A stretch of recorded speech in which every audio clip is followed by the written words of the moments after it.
Consistency can be a pretty difficult thing to maintain in a franchise. Some franchises are more consistent than others for sure, but no matter what, there are going to be inconsistencies within every single one of them, and for different reasons. And now you can pull out an incredibly influential title that really gives off an amazing first impression, but if you don't know how to handle that success and respond to it by going, okay, how could we go further? Is there anything we could improve upon?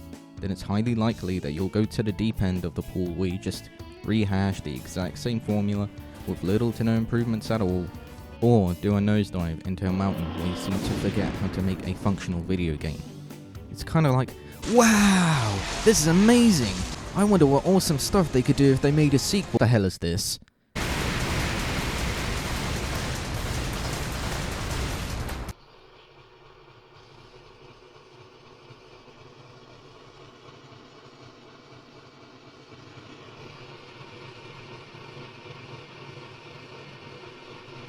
Ho-ho! This is pretty damn fun!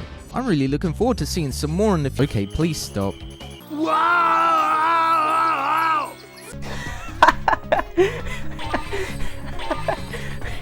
What the fuck?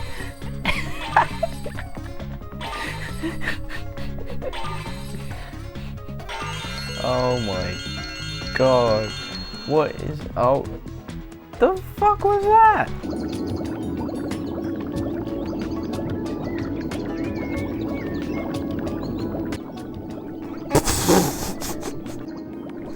Well, at least I can get to places quicker.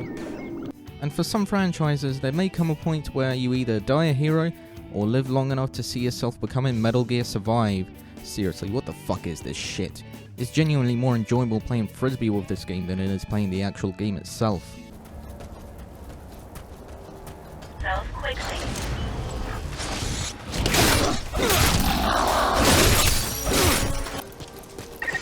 Pay attention to your stamina.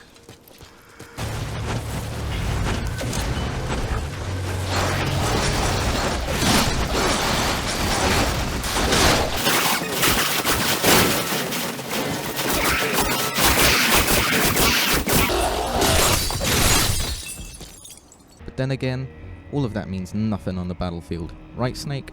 A name means nothing on the battlefield. It's only when I'm cheating death on the battlefield. On the battlefield, you never think about what's next. I first met him on the battlefield. The next time I saw him on the battlefield, we were enemies. But what causes a lack of consistency? Well, getting purchased by Microsoft for a start.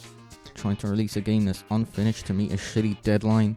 Forgetting that you may have accidentally put one of Ocarina of Time's trees in a Pokemon game over 20 years late. But it's pretty difficult to try and narrow it down to just one or two different points because there are multiple factors that play into this. Take Sonic the Hedgehog. Now the reason Sonic is so inconsistent is because Sonic Team. They release like 2 to 3 good games and then be like, haha, nope. And then release a complete mess like this shit. And then they go, oh, okay, ooh, didn't like that. And then go back on track along the right lines and oh, haha, back to mediocrity. Instead of refining a formula that had worked and perfecting it, they pull a fucking Saint Anger on this bitch where guitar solos are replaced with this crap. And then the snare would be the horrendous loading screens in Sonic 06 that seem to go in time with every song off the album.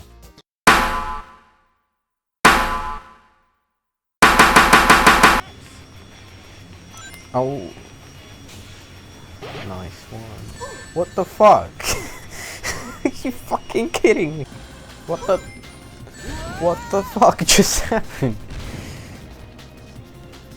Well, oh, nice. I don't know how that happened, but okay. Oh, okay. On the contrary, however, a lot of franchises dip in quality after being purchased or replaced by different companies or developers. Halo, Crash Bandicoot, Banjo-Kazooie, Spyro, all of these franchises had something truly grand going for them.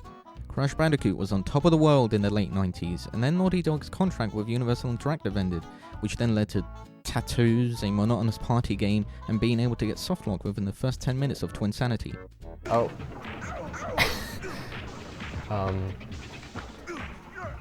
How do I get out? How do I get out? a way to get out. Bungie splitting off from Microsoft, essentially getting replaced by 343 Industries to make Halo games. Rareware getting purchased by Microsoft for $375 million. And then they proceeded to do absolutely nothing with them. And then they proceeded to make a vehicle construction game and slap Banjo's face on the cover. Okay, I'm not even 10 minutes into the game, and I already fucking hate it. Alright.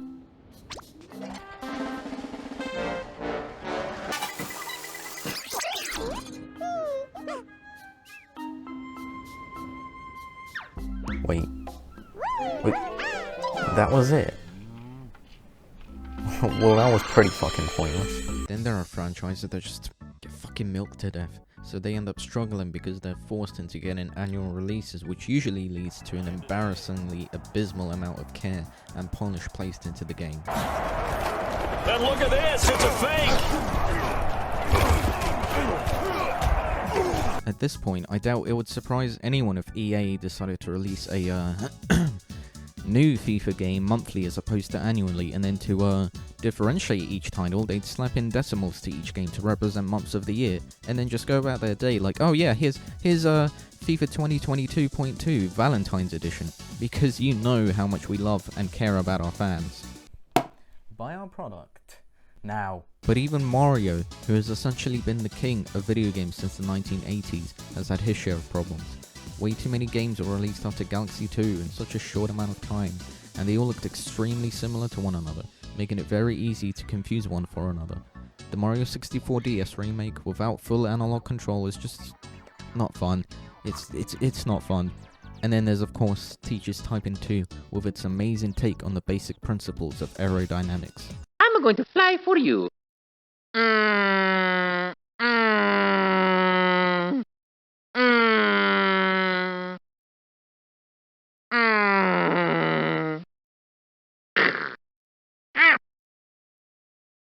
I hate my nose.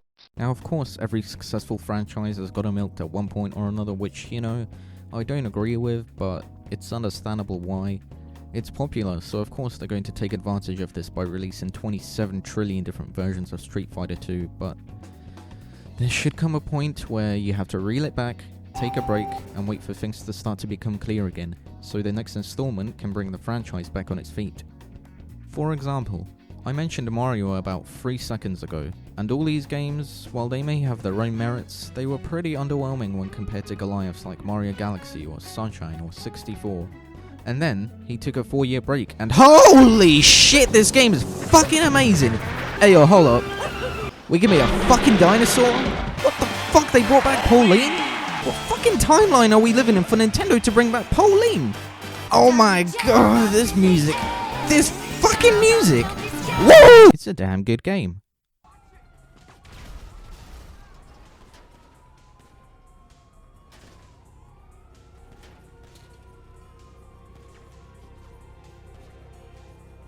You know, among all of these inconsistencies and oddballs, a lot of the time we just simply look past them. Whether it's because of nostalgia or maybe you think, nah, this is just a spin-off, I'll let it slide. At last, you have the vision to find my house! Most people are always willing to give their favorite franchises a second chance, which is great because a lot of the time it's definitely helped with the revival of classics such as Crash Bandicoot or Spyro, who both seem to be doing great for themselves. Even if it may seem too far gone, too good to be true, the return of something grand is always possible.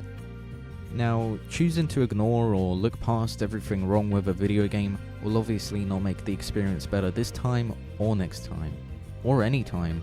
It doesn't even have to be video game related, this could apply to anything. It's just a matter of whether we choose to ignore all the mistakes or learn from them. But you know, maybe we all need to take a step back and reinvent ourselves. We've all been working too hard. We've all been going the extra mile in order to get shit done, whether it's because of our 9-to-5 jobs or our personal lives or whatever. I'd say it's time we all took a break. But while you're at it, give us all your money now.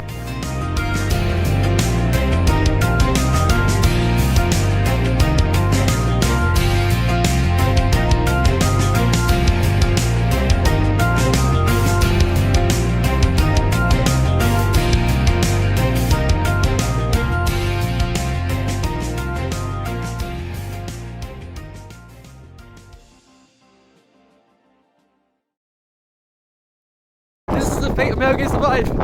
Oh, it didn't break, unfortunately. Wow!